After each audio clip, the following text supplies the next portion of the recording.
Hello guys welcome सबैजनालाई। आज चाहिँ म एउटा स्टोरी लिएर आएको छु जुन चाहिँ हामीले बिसिए सेकेन्ड सेमेस्टरमा पनि पढ्नुपर्छ इङ्ग्लिसमा। जुन स्टोरीको टाइटल छ बिलिनियम, जुन चाहिँ हाम्रो जेजी बलार्डले लेख्नुभएको हो। र अब सिधै स्टोरीको समरीतर्फ लागौँ। समरी भन्दा पनि मैले सर्टकटमा सबैलाई मिलाएर लेखेको छु। आई होप तपाईँहरूलाई सजिलो हुन्छ होला है, एक्जामको बेसिसबाट पनि र स्टोरी बुझ्नको लागि पनि। The story Billennium is written by J G Ballard. It is about increasing population, the city center traffic jams, people are crazy about movies and football matches.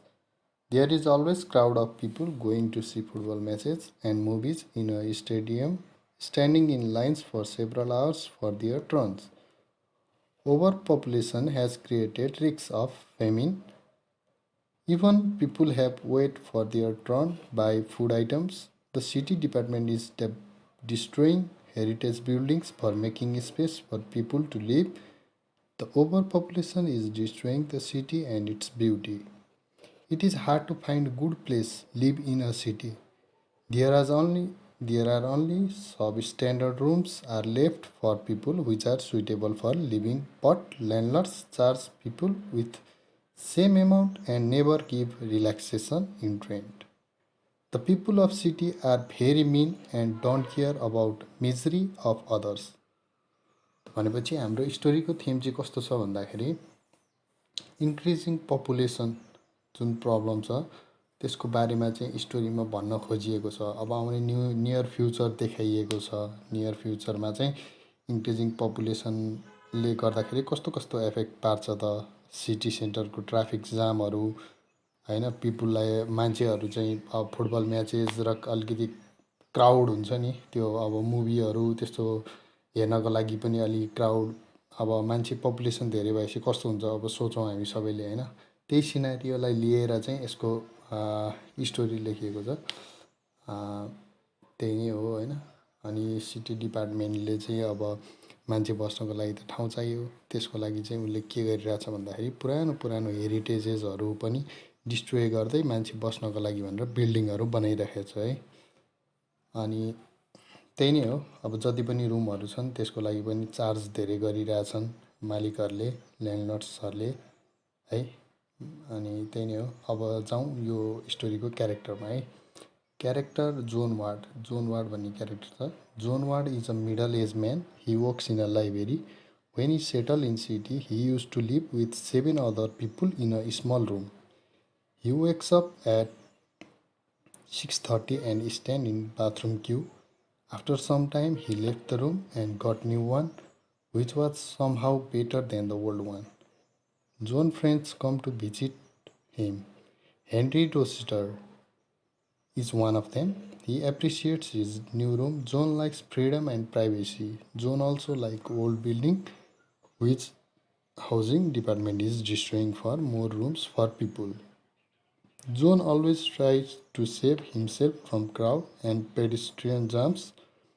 The crowd and jams make him sick while everyone is okay with it and accepted as their part of life. John gets worried when roasters tell him that city is packed with 30 million people. John is claustrophobic. He was brought up in municipal school and from childhood he visits his parents very little. John Ward has changed himself with the city dynamics. At the end of the story, John Ward left his job and become lord of the room and charge everyone rental amount. He now spends his most of the time in the room and thinks about the Victorian furniture and wardrobe.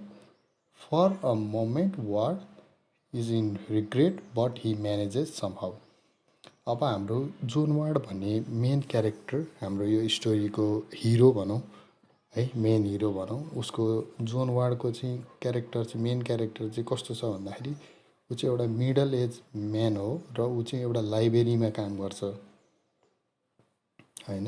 उसको चाहिँ एउटा पुरानो घर थियो जुन घर चाहिँ डिपार्टमेन्टले old बिल्डिङलाई चाहिँ त्यो पुरानो घरलाई चाहिँ डिस्ट्रोय गरेर त्यहाँ नयाँ घर बनाउने भनेर त्यहाँबाट ऊ निस्कियो र एउटा अर्को एउटा नयाँ घर खोज्यो।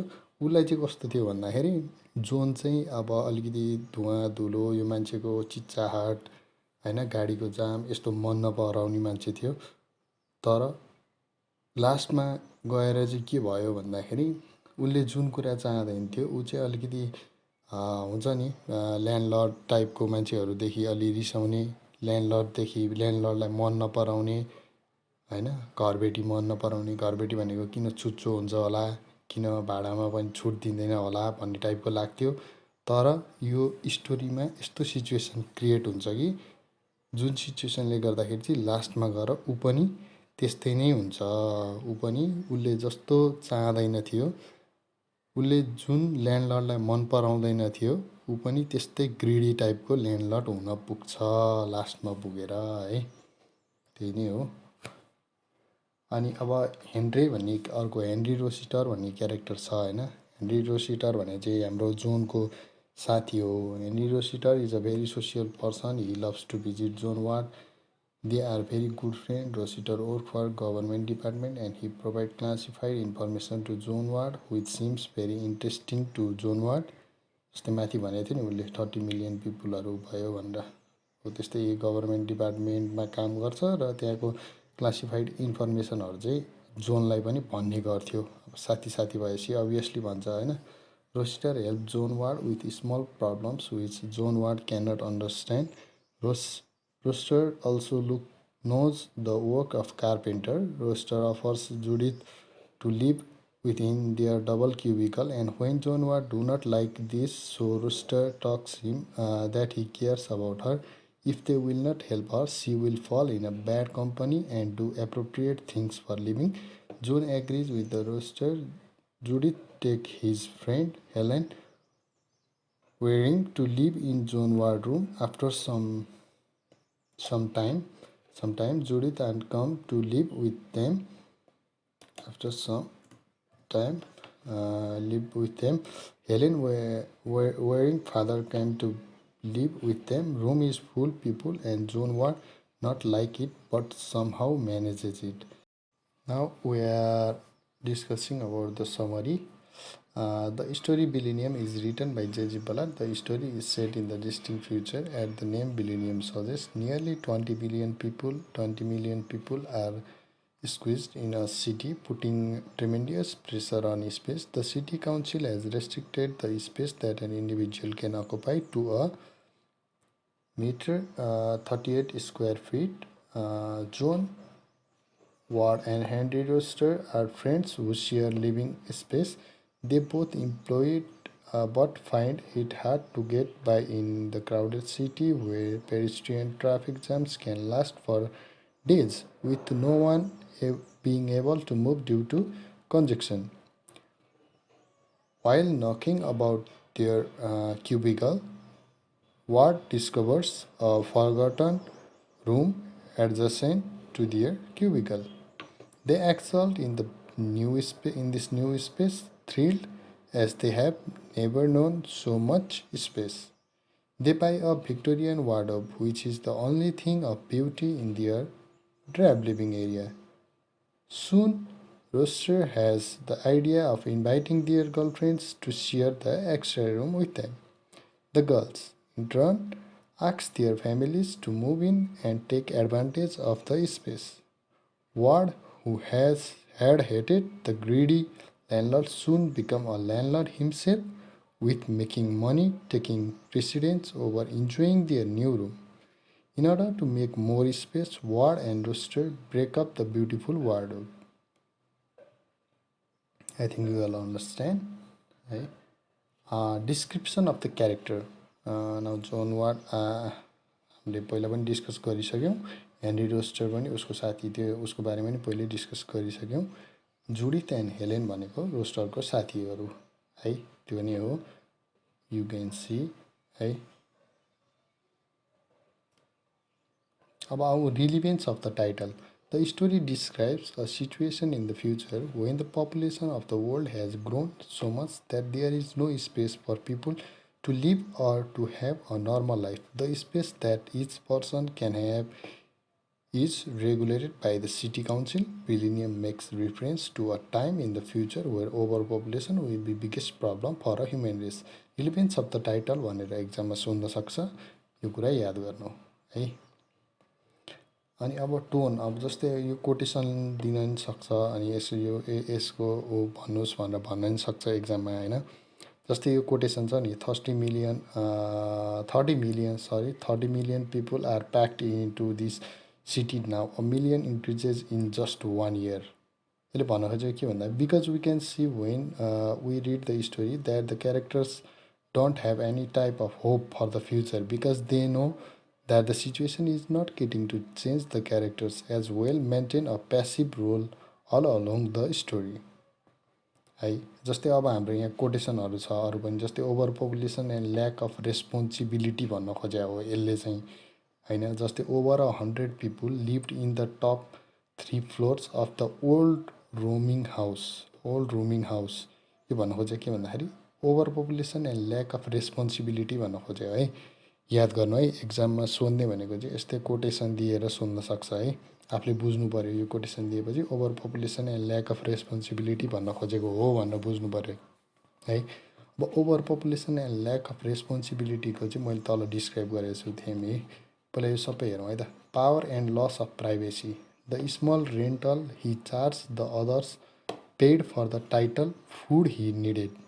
यसले भन्न खोजेको चाहिँ power and loss of privacy है। पावर र प्राइभेसी लस भयो नि त हैन। अनि डिस्ट्रक्सन अफ ब्युटी भन्ने कुन कोटले उ गर्छ त, रिभिल गर्छ त, it was a beautiful wardrobe without doubt but when it was gun it would make the room SIM even larger के। अब त्यहाँ सुन्दरताको पनि कुनै औचित्य थिएन क्या, किनकि उनीहरूलाई त स्पेस चाहिएको थियो हैन। अब यसको थीम्स हेरौँ है त हामी। Over population and lack of responsibility, hard and roasted lived in a crowded city, and the cause of this is the lack of responsibility from the authorities and the people in the city, because the authorities didn't control the local people, and the local people neither realize of what was happening, so they continue having more and more babies without any control है।